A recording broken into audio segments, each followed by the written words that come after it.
오늘 이제 구약 레위기 5번째 속건제 제사 말씀입니다. 그동안 우리가 레위기 5가지 제사를 살펴보면서 구약의 이 제사가 단지 여호와 하나님께 제사를 드려라, 하나님을 제사해라, 이것이 1차적인 차원의 일이 아니라는 사실을 우리가 지난 4번을 통해서 오늘 5번에 걸쳐서 알게 됐습니다. 우리가 발견한 것처럼 제사를 통해서 하나님은 하나님 노릇하시는 것, 그런 것을 바라는 것은 아니십니다. 오히려 제사를 통해서 하나님은 당신의 백성들을, 그 광야의 백성들을 위로하시고 그들에게 살 길을 다시 제시하셨고, 그리고 그들에게 회복의 방안을 제사라고 하는 걸 통해서 고안해서 그렇게 주셨습니다. 그런 점에서 구약의 이 제사는 당시 광야의 그 이스라엘 백성들에게 일종의 선물과도 같은 하나님 은총의 그런 방편이었다, 그렇게 말씀드릴 수가 있습니다. 여러분, 제가 지금 제사가 하나님의 율법적이고 혹은 교리적인 어떤 강제가 아니라 하나님의 은혜의 선물이었다, 하나님께서 광야에 있었던 그 백성들에게 선물로 주신 것이 이 제사였다 라는 이 표현을 잘 기억해 주시기를 바랍니다. 오늘 구약의 이 제사들을 오늘날의 예배로 이어받아서 이렇게 예배하고 있는 오늘의 우리도 이 점을, 제사가 하나님께서 백성들에게 주셨던 선물이었다라는 점을 우리가 먼저 인식하고 오늘 이 예배에 동참해야 되겠습니다. 제사는 예배는 똑같이 하나님께 나와서 제사나 혹은 예배를 드리면서도 이것을 단지 무겁고 딱딱하기만 하나의 종교 의무로 여기는가, 아니면 오늘의 이 예배가 우리를 위한 하나님의 회복케 하심, 또 하나님의 그 위로하심의 방편이다 라고 여기는가에 따라서 예배에 임하는 기대감, 그리고 끝나고 나서의 그 여운은 전혀 달라지게 될 것입니다. 그런 점에서 오늘까지 이 5가지 신의 광야에서 이 제사는 우리의 예배와 신앙에 아주 대단히 중요한 단서를 제공하고 있다고 말씀드릴 수 있습니다. 우리가 이렇게 다시 교회를 시작하면서 계속해서 이 레위기의 제사를 통해서 오늘 우리의 예배를 다시 점검하려고 하는 그 이유가 바로 이겁니다.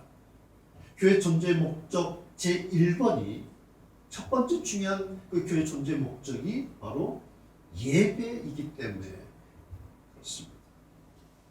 여러분, 교회는 우선 예배를 위해서 존재하는 것입니다. 그리고 예배를 위해서 모인 것, 그것이 교회입니다. 물론 그 예배를 좀 더 풍성하고 많은 사람과 함께 하기 위해서 시도되는 것이 전도죠. 그리고 선교입니다. 그리고 이 예배를 좀 더 넉넉하게 여유롭게 풍성하게 만드는 것, 그러기 위해서 필요한 것이 봉사고 그리고 교제입니다. 그러니까 교회가 하는 중심 사역인 전도나 선교, 봉사, 교제의 그 목적이 바로 이 예배를 위해서다라는 말씀이죠. 이것을 증거하고 있는 교회가 여러분 잘 기억하고 계시는 사도 요한의 홀로 드렸던 그 15년 밤오송의 그 주일 아침, 그 예배입니다. 여러분 잘 아시는 것처럼 요한은 이제 밤오송에 유배되어서 더 이상 전도도 선교도 물론 설교도 목회나 어떤 봉사나 교제도 더 이상 할 수 없는 혼자만의 자리에 그날 아침 있었습니다. 유배된 그 섬에서 사도로서 요한이 할 수 있었던 어떤 목회 활동이나 교회를 위한 어떤 사역도 전혀 없었습니다. 그런데 딱 하나 있었죠. 주일 아침에 그 예배. 주일 아침에 그 예배. 사도 요한의 그날 아침 그 장면을 성경 요한계시록 마지막 장면에 얼마나 감동적으로 우리에게 다시 기억하게 하는지 모릅니다. 이렇게 기록되어 있습니다. 주의 날에, 주님의 날 아침에 내가 성령에 감동하여 내 뒤에서 나는 나팔 소리 같은 큰 음성을 들으니, 주의 날에.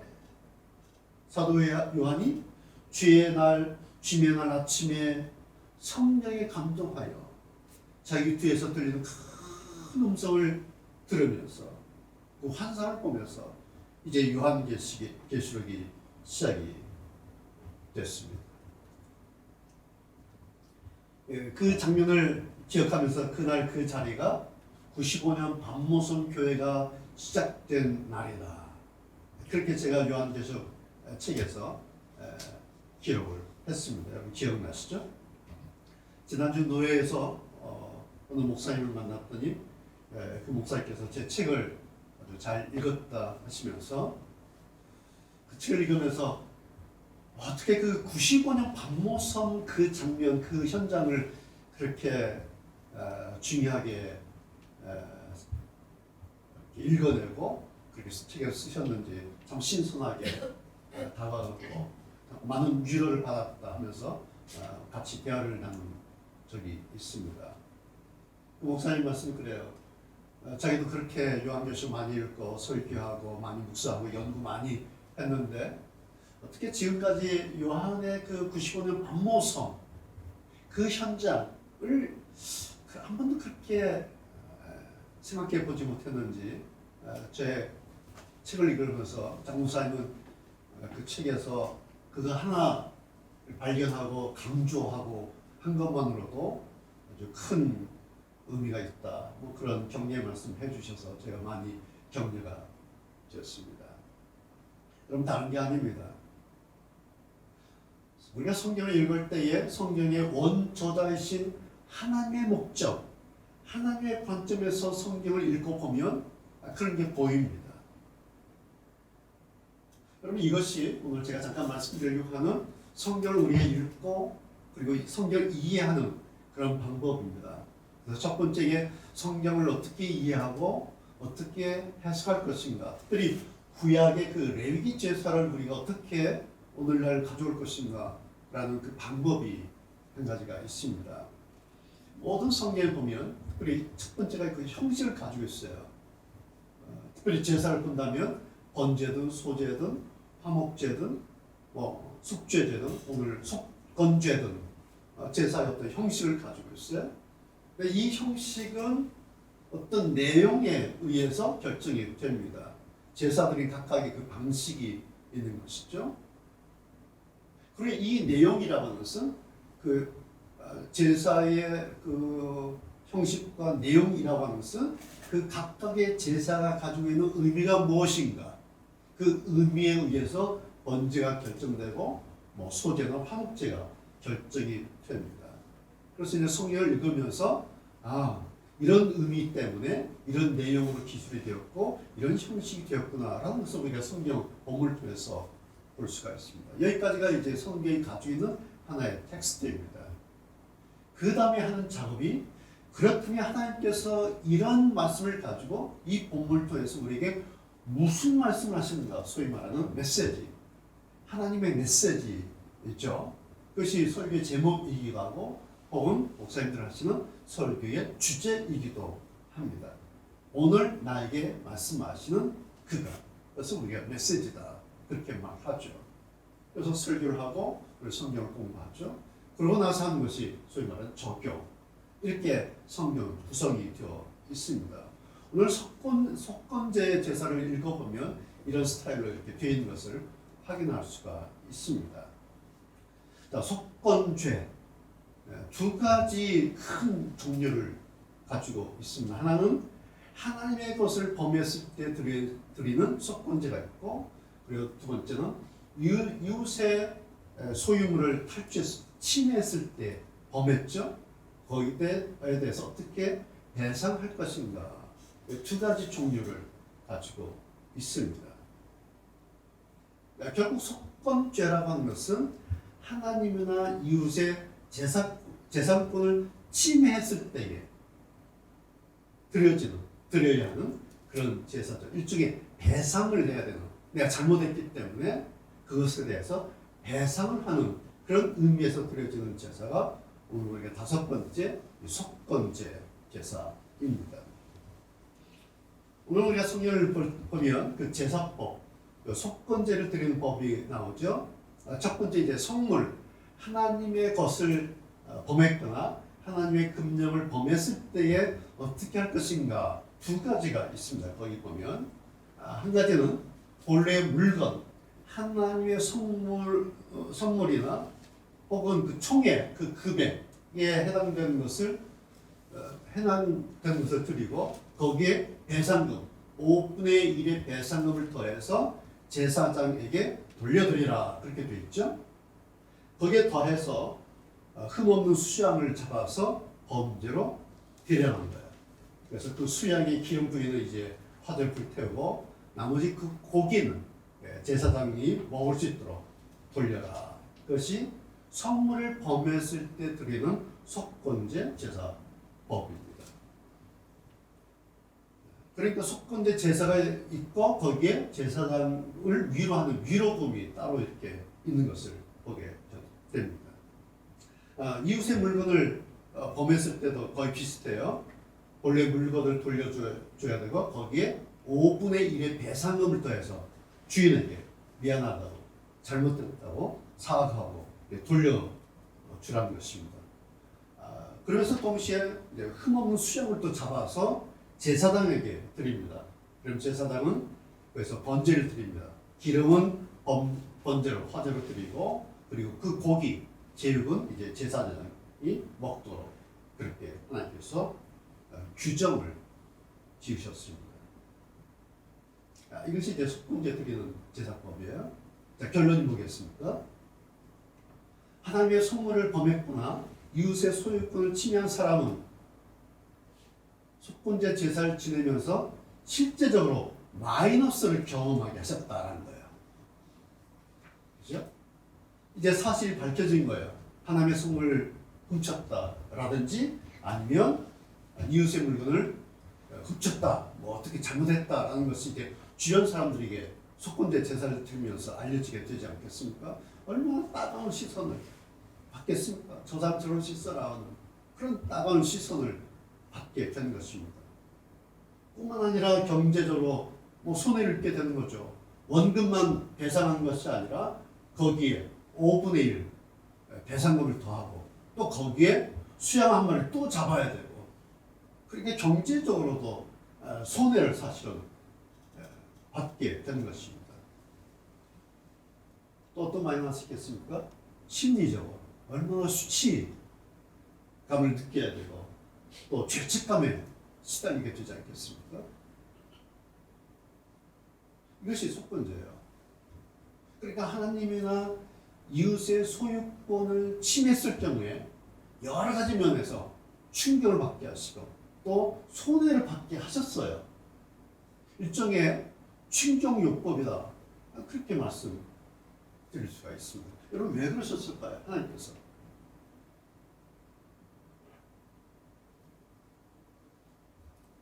하나님이나 이웃의 소유를 침해함으로써 그 물건의 주인인 이웃이나 그리고 제사장을 아프게 한 만큼 그 이상으로 갚아야 한다.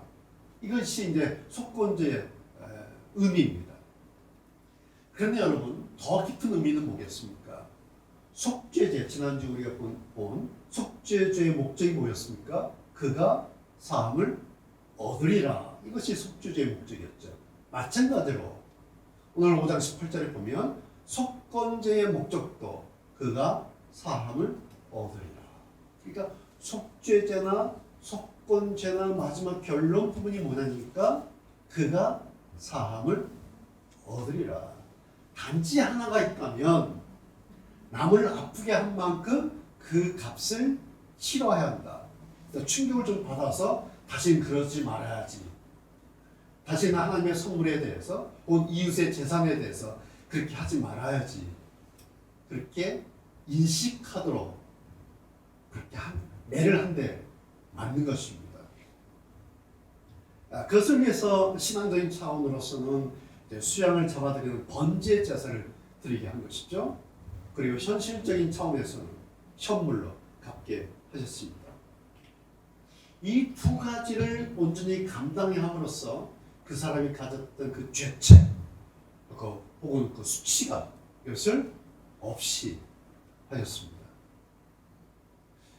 그러니까 속건제 규례를 순종함으로 받아들이면, 순종해서 속건제 제사를 하나님께 드리면 돌아오는 것은 그것이 사랑의 매다라는 것이에요. 회복이 가능하다. 이것이 속건 제사의 전제입니다. 왜 그럴까요? 겉으로는 충격이고 손해인데 마지막 돌아오는 것은 회복입니다. 제사 그 이상의 어떤 목적이 있기 때문에 그렇습니다. 단지 충격받고 손해받고 사함받고 그 선이 아니라 그 후에 어떤 다른 목적이 있기 때문에 그렇습니다. 그것이 뭘까요? 여러분 계속해서 말씀드리지만 이 속건 제사의 목적 역시 어떤 성물이나 물건이나 수양이나 제사가 아닙니다. 그것은 겉으로 드러난 형식이고 절차일 뿐입니다. 속건제를 통해서 하나님께서 의도하신 목적은 두 가지입니다. 첫 번째 하나는 하나님의 말씀의 자리에서 벗어났던 사람, 하나님의 율법, 하나님의 규례에서 벗어났던 이 사람을 다시 하나님의 말씀의 자리로 돌아오게 한 것. 이러면 안 됐었는데 하나님께서 그러지 말라 하셨는데 벗어났던 그 사람을 다시 하나님 규례의 자리, 하나님 말씀의 자리로 돌아오게 하는 것. 이것이 첫 번째 목적이에요. 두 번째는 그렇게 함으로써 자기에게는 그렇게 말씀하시는 하나님이 계시다라는 사실을, 나에게는 그러지 마, 이렇게 해야 돼 라고 말씀하시는 그 하나님이 계시다 라는 사실을 다시 확인하고 각인시키기 위한 이것이 중요한 목적입니다. 여러분 다시 말씀드리지만 구약의 하나님, 제사의 율법을 주신 하나님을 우리가 오해하면, 지금의 우리의 관점에서 오해하면 안 됩니다. 하나님의 목적은 징계도 아니고 회수도 아니고 혹은 마이너스로 끌어내리거나 골탕 먹이시려는 것이 결코 아닙니다. 하나님의 제사법 규례는 그런 것을 목적으로 하지 않습니다.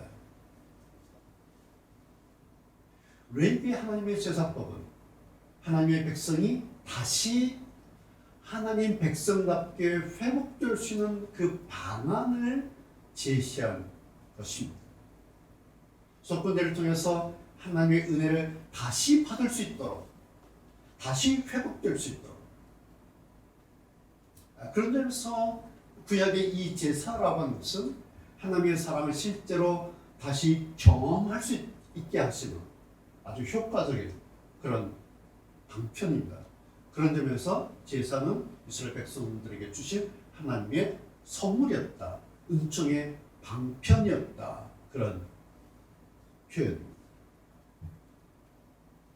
우리가 이런 걸 하나 생각해 보면 됩니다. 여러분 속건제 제사를 이렇게 드리면서 그러면서 그동안 마음의 그 짐들을 훌훌 털어버렸을 그 광야의 그 백성들 심정이 어땠을까? 우리가 그 현장의 그들을 좀 이해할 필요가 있습니다.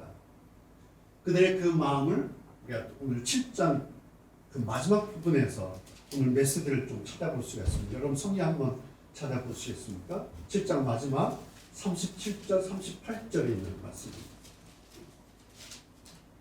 보십시오. 37절. 이는 번제와 소제와 속죄제와 속건제와 위임제와 화목제의 규례니라.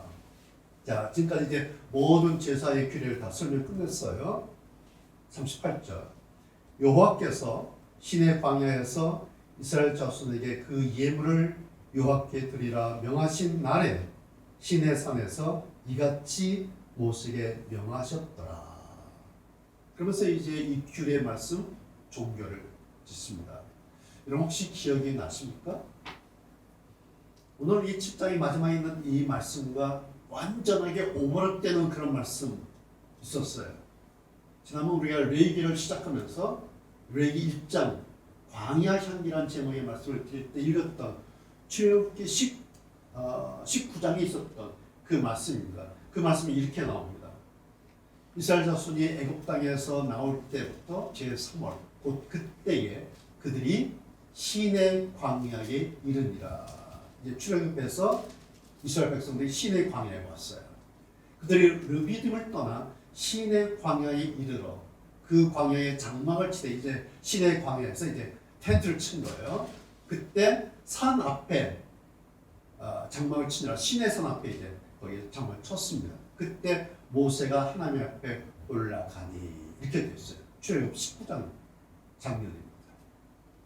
이때가 출애굽해서 광야에 머물렀던 그 6개월 무렵 그때쯤입니다. 그들은 지금 시내산 그 앞 시내 광야에 머물러 있습니다. 그때 이제 모세가 시내산 올라가서 10개월 두 돌파 맞죠?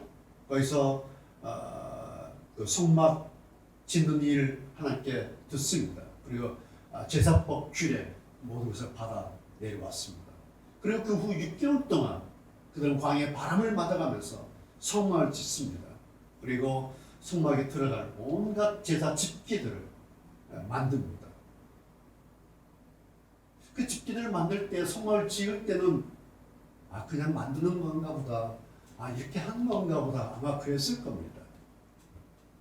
그런데 이제 성막 짓기가 끝나고 막상 2년차 때부터 본격적으로 광야에서 성막 제사가 시작됩니다. 그런데 그 제사에 해당되는 당사자가 자기가 됐을 때 자기가 속죄제 당사자가 되고 오늘 속건제 당사자가 된 겁니다. 그래서 자기가 이제 제사를 드리는 것입니다. 아마 달랐을 겁니다. 번제 제사를 불을 태워드리면서 그런데 그 연기를 하나님께서 향기로운 냄새를 받으신다. 그 내용을 깨닫고서는 우리가 비록 이 광야에 있지만은 이 광야에서도 향기가 있는 거구나. 번제를 드리면서 그들이 알게 됐습니다. 하얀 가루 한 줌을 소재로 드리면서 그 하얀 가루 한 줌이 자기들에게 무엇을 의미하는지, 소재 한 줌을 드리는 자기들을 하나님께서 어떻게 받으시는지 그들이 경험하게 되는 것입니다. 화목자 제사를 지내고 좋은 살코기 내어주셔서 그것을 가지고 먹고 잔치하고 화해하게 하셨을 때에 그렇게 제사라고 하는 것을 고안하신 그 하나님이 어떤 하나님이신지 우리 하나님이 이런 하나님이시구나. 제사를 직접 지내면서 하나님을 경험하게 되는 것입니다. 속죄제는 또 어떻습니까? 죄는 죄인 되게 하고 그 다음은 반드시 죄값을 치러야 한다. 이것이 그들이 가지고 있었던 일종의 고정관념, 마음의 생각이었어요. 그런데 속죄제 제사를 통해서 죄를 회개하고 용서를 받고 보니까 자기에게 돌아오는 것은 죄인도 아니고 죄값도 아니라 하나님의 은혜의 복이었다. 하나님 용서의 그 은혜였다. 그 하나님을 경험하면서 비로소 우리 하나님이 이런 하나님이셨구나. 우리를 출애굽시키시고 우리에게 가난을 약속하신 하나님은 이런 하나님이시구나. 저절로 그런 고백을 경험하게 됐을 것입니다. 오늘 속건제 제사를 드리면서 혹은 하나님의 소물을 침해하였다든지 혹은 이웃의 소유물을 침해했을 때도 그때는 아무도 몰래 슬쩍 했을지 몰라요. 아무도 몰래 했을 거예요. 하나님도 모르고 제사장도 모르게 아무도 모르게 슬쩍 했을지 모릅니다.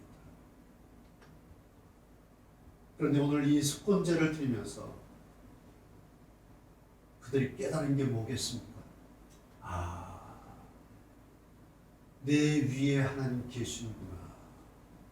아, 나는 그 하나님에게서 몰래 숨을 수 없구나.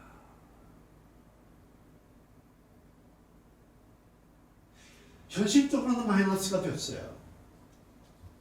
현실적으로는 수치심에 죄책감에 힘든 시간을 보내게 됐을지 모릅니다. 그러나 속건대 제사를 드리고 나서 그들은 다시 하나님 앞에 있는 자기, 하나님 앞에 있는 나의 모습을, 나는 하나님의 앞에 있는 존재구나 라는 사실을 다시 깨닫게 되었습니다. 그러면서 저절로 이런 고백 드리게 된 겁니다. 하나님, 저는 하나님 당신의 백성입니다. 주님, 제가 여기 있습니다. 저는 주님 앞에 있습니다. 제가 주님의 백성입니다.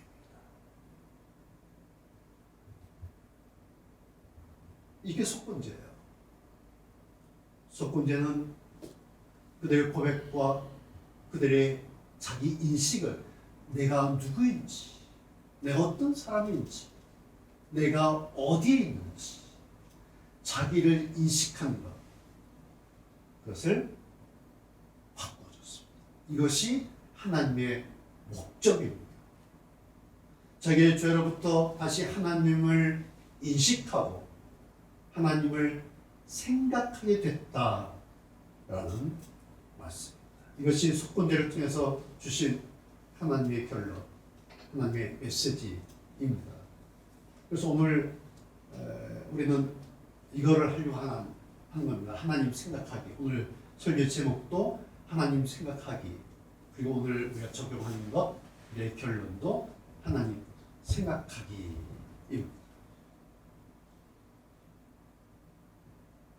속건제 제사가 오늘날 현대 교회 우리 예배자들에게 던진 과제물 하나가 바로 이겁니다. 하나님 생각하기. 하나님을 생각하라. 여러분 다시 강조합니다. 하나님의 목적은 질책이 아니에요. 하나님의 목적은 징계도 아니고 제물도 아니고 번제도 제사도 아닙니다. 하나님의 목적은 거기에 계신 하나님을 알아라. 너희 하나님 계신다라는 사실을 너 잊지 마. 이겁니다. 지난번 제가 예배를 말씀드리면서 예배는 하나님 생각이 지속되는 시간이어야 된다. 오늘 우리 순서리 5번째 있는 내용이죠. 예배는 하나님 생각이 지속되는 시간이어야 된다. 그래서 우리가 예배 시작할 때마다 예배 드리기 위해서 와서 앉아서 묵상기도 할 때부터 예배 마치고 돌아갈 때까지 우리 계속해서 하나님을 생각하는 거예요. 그게 예배예요. 예배는 하나님 생각이 지속되는 그런 시간이어야 합니다. 이것과 연결지어서 말씀드린 것이 바로 이겁니다. 신앙이라고 하는 것은 하나님 앞에서의 나, 하나님 앞에서의 자기를 인식하는 것, 이게 신앙이다 라는 것입니다. 그러기 위해서 하나님 앞에서의 자기 인식을 위해서 우선되어야 할 필요한 것이 뭐겠습니까? 그것이 바로 하나님 생각하기, 하나님을 생각하는 것. 여러분 혹시 인터뷰 뉴스 기사 보셨는지 모르겠지만 이어령 교수께서 87세 되신 이어령 교수께서 그 타이틀에 어쩌면 마지막이 될지도 모르는 인터뷰다, 뭐 그런 내용의 신문과의 인터뷰를 하신 기사를 읽어봤습니다. 굉장히 긴 인터뷰였는데요. 그 인터뷰 말미에 그 프로이드 얘기가 나와요. 정신분석의 청시자 프로이드를 언급하면서 이어령 교수께서 프로이드는 돌팔이다 그런 말씀하면서 허허 웃는 그런 대목이 거기에 인터뷰 가운데 나와요. 프로이드는 돌팔이었다. 여러분 이어령 교수께서 그 프로이드를 그렇게 말한 이유가 있습니다. 이런 얘기를 하시는 거예요. 프로이드는 뱃속 세계를 몰랐다. 뱃속, 엄마의 뱃속 세계를 몰라서 그런 말을 한 것이다. 프로이드가 뭐 유아기를 구한 게 첫 번째 단계다 그렇게 말하지 않습니까? 네. 그런데 프로이드는 바로 그 이전에 아이가 태어나서 시작된 그 이전에 엄마 뱃속에 있었던 10개월, 뱃속에서의 10개월을 프로이드가 놓쳤다. 그러면서 그 이유를 이어른 교수는 이렇게 이야기를 해요. 그에게서 하나님이 빠졌기 때문에, 프로이드에게서 하나님이 없어서 그렇게 말한 것이다. 그 기사를 보면서 야, 이분이 지성만 가지고 계셨던 분이 정말 영성으로 이제 넘어가시는, 그리고 자기의 마지막 말년을, 마지막 정례를 이렇게 하고 계십니다. 참 많이 감동을 받았습니다. 여러분, 우리에게서, 사람에게서 하나님이 빠지면 사람은 자기를 혹은 자기가 알고 싶어하는 그 세계를 결코 제대로 알 수 없습니다. 왜냐하면 우리 사람의 출발점이 하나님이기 때문에 그렇습니다. 그래서 그 하나님을 우리가 생각해야 됩니다. 그러면 내가 보입니다. 그러면 나를 알 수가 있습니다. 신앙은 바로 여기서부터 시작이 됩니다. 신앙생활 우리가 열심히 하지 않습니까? 그런데 하나님을 생각하지 않는 신앙은 신앙이 아닙니다. 그것은 단지 자기 요구사항이고 자기의 희망사항일 뿐입니다. 그것은 신앙이 아니고 단지 기대입니다. 여러분, 기대는 신앙이 아닙니다. 신앙은 그 기대감에 하나님이 자리하고 있어야 합니다. 그래서 그 하나님을 생각해야 합니다. 그것이 속건제가 오늘 우리 21세기 현대 교회 예배자들에게 주시는 메시지입니다. 하나님을 생각하라. 그렇다고 해서 우리가 수도사들처럼 24시간을 그렇게 그러고만 있을 수 없죠. 하나님만 생각하는 그런 사람들 우리는 아닙니다. 우리는 하루하루를 일터에서, 직장에서, 가정에서 치열하게 싸우고 일하고 땀 흘리고 수고하는 그런 생활인들이죠. 우리 얼마나 치열하게 애쓰고 수고해야 하루를 겨우 이겨낼 수 있는 그런 사람들입니까? 그런데 그 힘겨운 시간들 틈에서, 그 복잡한 틈바구니 속에서 잠시 한숨을 돌릴 때, 잠시 가을 하늘을 올려다볼 때, 요즘 얼마나 좋아요, 가을 하늘. 그렇죠? 그 가을 단풍 얼마나 아름답습니까? 그 점점 짙어가는 그 가을 단풍의 위로를 받을 때에 거기서 우리는 하나님을 또 잠시 생각하는 겁니다. 혹은 하나님 향해 탄식하도 됩니다. 혹은 허리띠를 다시 졸라매면서 하나님 앞에 생각을 잠든 겁니다. 그것이 현장에서 우리가 하나님을 생각하는 그런 일입니다.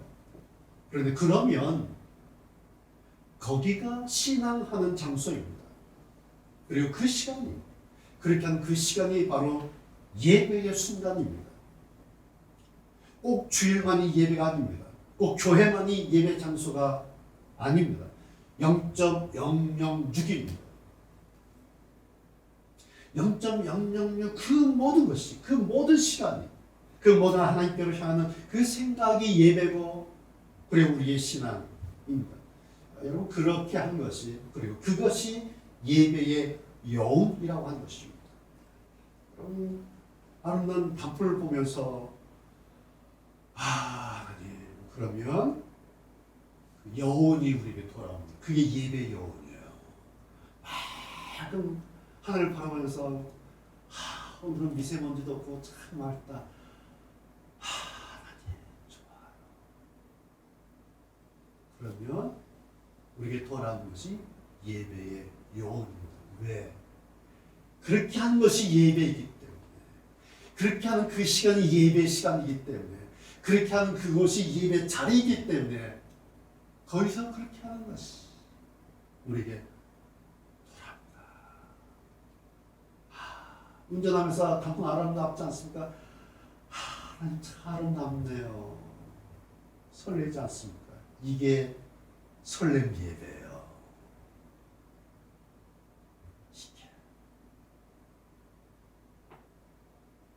우리는 그곳에서 그 운전하면서 길을 걸으면서 밥을 먹으면서 이 설렘 예배를 경험할 수가 있습니다. 그러면 그 자리가 여러분 바로 광야 향기의 자리.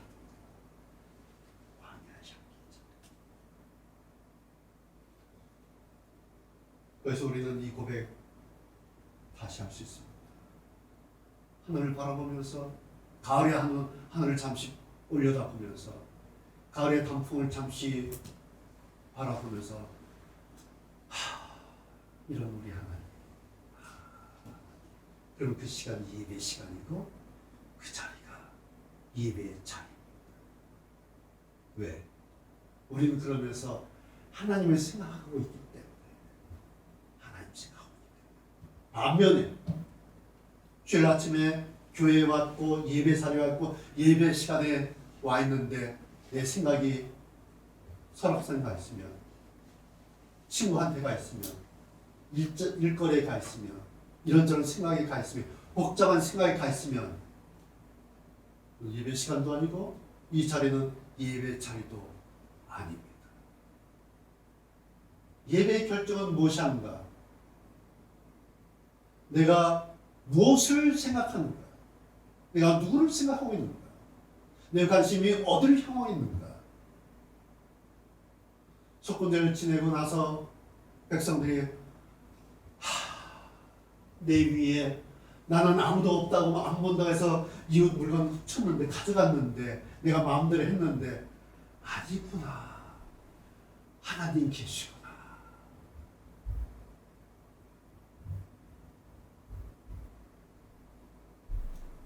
성도 여러분,